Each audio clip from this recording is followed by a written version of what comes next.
فرمایا کہ دیکھو بھائی، جب آدمی اللہ کے لیے کر رہا ہوتا ہے، دوسری بات حضرت نے فرمائی، آدمی جو بھی کام کرتا ہے، اب آپ نے نیت کی، کام شروع کیا، اسٹریٹجی بنائی، پلاننگ کی، کام شروع کر دیا، اب آپ کو 4 حال سے خالی نہیں ہے۔ انسان کے اوپر 4 حالتیں طاری ہوتی ہیں۔ آؤٹ کم اچیو ہو گئے، جو آپ نے نتیجہ رکھا تھا، سوچا تھا، وہ مل گیا۔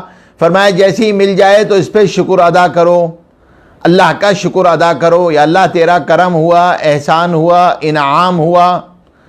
اور اگر خدا نخواستہ نقصان ہو گیا، کوئی لاس ہو گیا، تو فرمایا کہ بھائی انا للہ و انا الیہ راجعون پڑھ لو، فوراً صبر کر لو، برداشت کر لو۔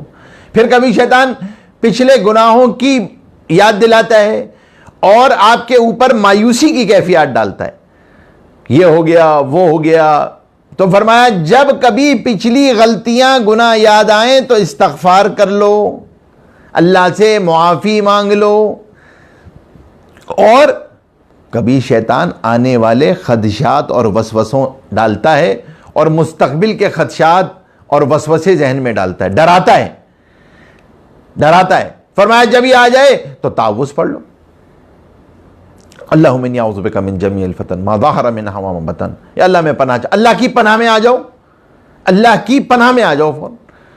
فرمایا کہ بھائی شکر کیا تو نعمت محفوظ ہو گئی، اللہ نے نعمت کو بڑھا دیا، تکبر سے محفوظ ہو گیا۔ کبر سے جو رذائل میں سے ہے، وہ روحانی بیماری ہے جس کو علماء نے کینسر شمار کیا ہے کہ ایسی بیماری ہے خدا نخواستہ اگر یہ ختم نہ ہو تو کئی بیماریاں اس سے نکل رہی ہوتی ہیں۔ فرمایا اس کے ختم کا ذریعہ بھی آسان چیز شکر ہے، عادت ڈالے آدمی شکر کرنے کی، مشق کرے اس کی شکر کرنے کی۔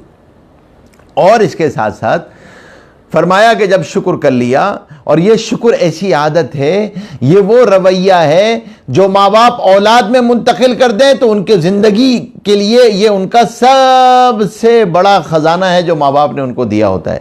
لائف ٹائم اسکل ہے یہ وہ اسکل ہے جو سیکھنے کی لائف ٹائم اسکلز میں سے ہے یہ، اور یہ ماں باپ سے منتقل ہوتی ہے، اساتذہ سے منتقل ہوتی ہے، یہ رویہ ہے جو منتقل ہوتا ہے۔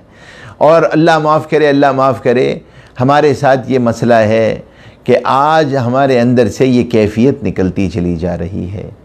فرمایا کہ بھائی شکر جو ہے اللہ کو بڑا پسند ہے۔ فرمایا جس کو شکر کی توفیق ہو گئی، نعمت میں اضافہ ہو گیا، نعمت محفوظ ہو گئی، برکت مل گئی، تو شکر کرنا چاہیے۔ ماں باپ کو شکر کی عادت ڈلوانی چاہیے، بچوں کو عادت ڈلوانی چاہیے، خود نعمتیں شمار کرنی چاہیے، شکر ادا کرنا چاہیے، اور جو نعمت حاصل ہو رہی ہے اس کو اللہ کی طرف منسوب کرنا چاہیے۔ اور فرمایا اس کے ساتھ ساتھ یہ کہ جب تم نے صبر کر لیا، کوئی پریشانی ہو گئی، کوئی نقصان ہو گیا، تو کیا ہوا اس صبر کرنے سے؟ انا للہ و انا الیہ راجعون پڑھنے سے کیا ہو گیا؟ فرمایا جب تم نے یہ انا للہ و انا الیہ راجعون پڑھ دیا تو تم اس تکلیف، پریشانی، مصیبت پہ جو اللہ کے ہاں سے اجر ملنے والا تھا، صبر پہ جو اجر ملنے والا تھا، وہ مل گیا، وہ محفوظ ہو گیا۔ اجر ضائع ہوتا ہے شکوے سے، شکایت سے، کمپلین سے، اور تم نے انا للہ و انا الیہ راجعون پڑھ دیا تو فائنینس والوں کی زبان میں بتاؤں، یہ ایسا پریمیم ہے جو مصیبت ایڈورس سینیریو کے بعد دیا جاتا ہے، اور 100% ریمبرسمنٹ ہے، 100%۔ کوئی یہ نہیں ہے کہ پتہ نہیں نقصان ہوگا تو ملے گا، نہیں۔ فرمایا یہ پڑھ دیا تو یا تو اللہ وہ نعمت عطا فرما دیں گے جو ضائع ہوئی تھی، یا اس سے بڑھیا عطا فرما دیں گے، یا اللہ جنت میں اس سے کہیں اعلیٰ درجے کی عطا فرما دیں گے، یا کوئی مصیبت آ رہی ہوگی وہ ٹل جائے گی۔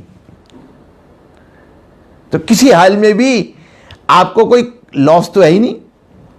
اور فرمایا کہ بھائی جب تم نے استغفار کر لی، پچھلے شیطان کے پاس طاقتور ٹول یہی ہیں، وہ فزیکلی آپ کو پکڑ کے کچھ نہیں کر سکتا، وہ یا تو مایوسی کی کیفیت ڈالتا ہے، یا خدشات ڈالتا ہے، یا وسوسے ڈالتا ہے، ڈراتا ہے، بس اس کے بعد اور کچھ نہیں۔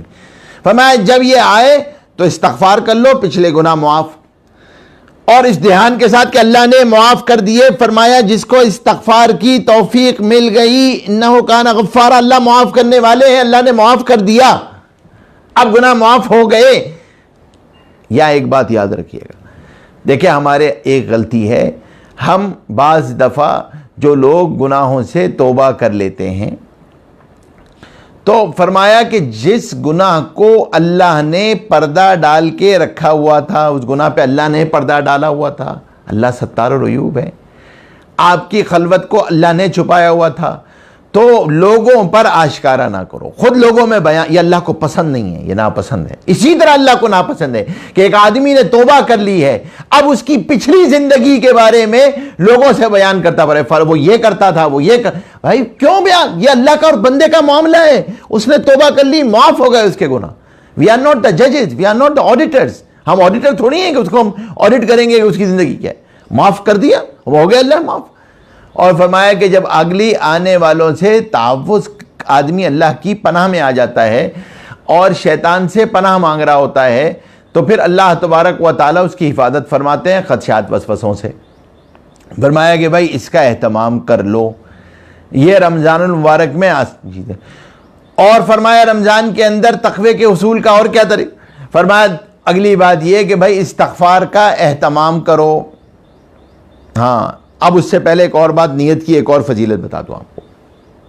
دیکھو، جب ہم نیت کر رہے ہوتے ہیں، اللہ کے لیے عمل کو کر رہے ہوتے ہیں، اللہ کو راضی کرنے کے جذبے سے کر رہے ہوتے ہیں، تو معاف کرنا آسان ہوتا ہے، شکر کرنا آسان ہوتا ہے، برداشت کرنا آسان ہوتا ہے، درگزر کرنا آسان ہوتا ہے۔ اور اگر آدمی اللہ کے لیے نہیں کرتا تو درگزر کرنا بڑا مشکل ہے، معاف کرنا بڑا مشکل ہے، شکر کرنا بڑا مشکل ہے، بہت مشکل ہے، یہ سب کچھ نہیں ہو پاتا آدمی سے، یہ مشکل ہوتا ہے، یہ کام، یہ بڑے مشکل کام ہیں، یہ نہیں ہو پاتے ہیں۔ اللہ کے لیے کر رہے ہوتے ہیں تو بڑا آسان ہو جاتا ہے، کیونکہ شیطان توقعات کے دروازے سے داخل ہوتا ہے، وہ ایکسپیکٹیشنز کے دروازے سے داخل ہوتا ہے۔ اس لیے فرماتے ہیں کہ بھائی اپنے خاص طور پہ رشتہ داروں، رشتے ناتوں کے اندر، اپنے کلوز ریلیشنز کے اندر جب آدمی ان کے ساتھ نیکی کرے تو نیکی کر کے دریا میں ڈال دے۔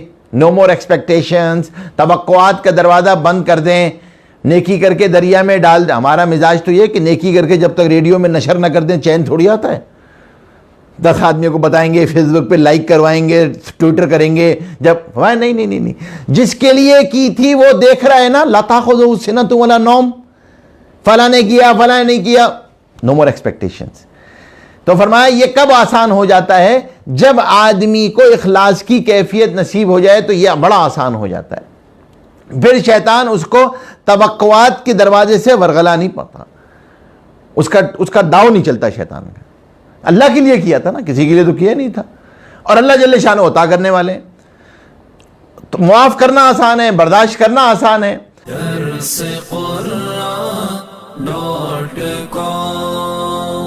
www.darsequran.com